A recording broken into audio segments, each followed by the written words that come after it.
चमक उठी सन 57 में वह तलवार पुरानी थी। बुंदेले हर बोलो के मुंह से हमने सुनी कहानी थी। खूब लड़ी मर्दानी वो तो झांसी वाली रानी थी। नमस्कार दोस्तों, स्वागत करते हैं हमारे YouTube चैनल पे।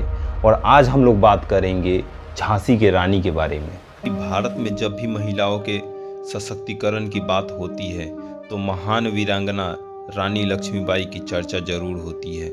रानी लक्ष्मीबाई न सिर्फ एक महान नाम है बल्कि वह एक आदर्श है उन सभी महिलाओं के लिए जो खुद को बहादुर मानती हैं, और उनके लिए भी एक आदर्श है जो महिलाएं सोचती है कि वो महिलाएं हैं तो कुछ नहीं कर सकती। देश के पहले स्वतंत्र संग्राम में महत्वपूर्ण भूमिका निभाने वाली रानी लक्ष्मीबाई के अप्रतिम शौर्य से चकित अंग्रेजों ने भी उनकी प्रशंसा की थी। रानी लक्ष्मीबाई का जन्म 19 नवंबर 1828 को काशी के 80 घाट वाराणसी में हुआ था। इनके पिता का नाम मोरोपंत तांबे और माता का नाम भागीरथी बाई था।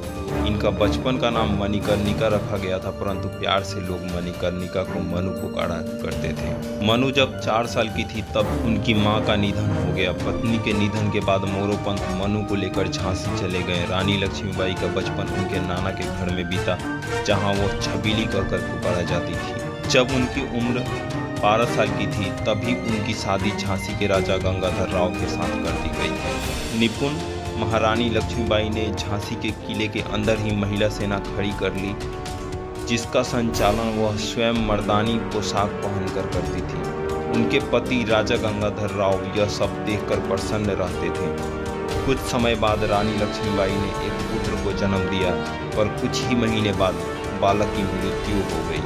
पुत्र वियोग के आघात से दुखी राजा ने 21 नवंबर 1853 को प्राण त्याग दिए। 14 मार्च 1857 से 8 दिन तक तोपें किले से आग उगलती रही। अंग्रेजी सेनापति ह्यूरोज लक्ष्मीबाई की किलेबंदी देखकर दंग रह गया। रानी रणचंडी का साक्षात रूप रखे पीठ पर दत्तक पुत्र दामोदर राव को बांधे भयंकर युद्ध करती रही। झांसी की मुट्ठी भर सेना ने रानी को सलाह दी कि वह कालपी की ओर चली जाए। झलकारी बाई और मुंदर सखियों ने रणभूमि में अपना खूब कौशल दिखाया। अपने विश्वसनीय 4-5 घुड़सवारों को लेकर रानी कालपी की ओर बढ़ी। अंग्रेज सैनिक रानी का पीछा करते रहे। कैप्टन वाकर ने उनका पीछा किया और उन्हें घायल कर दिया। 22 मई 1857 को क्रांतिकारियों को कालपी छोड़कर ग्वालियर जाना पड़ा। 17 जून को फिर युद्ध हुआ। रानी के भयंकर प्रहारों से अंग्रेजों को पीछे हटना पड़ा। महारानी की विजय हुई, लेकिन 18 जून को ह्यूरोज स्वयं युद्ध भूमि में आ डटा। रानी लक्ष्मीबाई ने दामोदर राव को रामचंद्र देशमुख को सौंप दिया। सोन रेखा नाले को रानी का घोड़ा पार नहीं कर सका। वहीं एक सैनिक ने पीछे से रानी पर तलवार से ऐसा जोरदार प्रहार किया कि उनके सिर का दाहिना भाग कट गया और आंख बाहर निकल आई।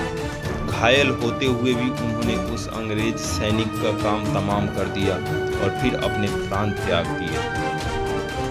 18 जून 1857 को बाबा गंगादास की कुटिया में जहां इस वीर महारानी को प्रणांत किया, वहीं चीता बनाकर उनका अंतिम संस्कार कर दिया गया। रानी लक्ष्मीबाई ने कम उम्र में ही साबित कर दिया कि वह न सिर्फ बेहतरीन सेनापति है बल्कि कुशल प्रशासक भी है। उन्होंने अपनी सेना में महिलाओं की भर्ती की थी। आज कुछ लोग जो खुद को महिला सशक्तिकरण का अगुवा बताते हैं, वह भी स्त्रियों को सेना आदि में भेजने के खिलाफ है। इन सब के लिए रानी लक्ष्मीबाई एक उदाहरण है कि अगर महिलाएं चाहे तो कोई भी मुकाम हासिल कर सकती है। तो धन्यवाद दोस्तों, मिलते हैं किसी नए वीडियो में किसी नए टॉपिक पे। तब तक के लिए जय हिंद, जय भारत।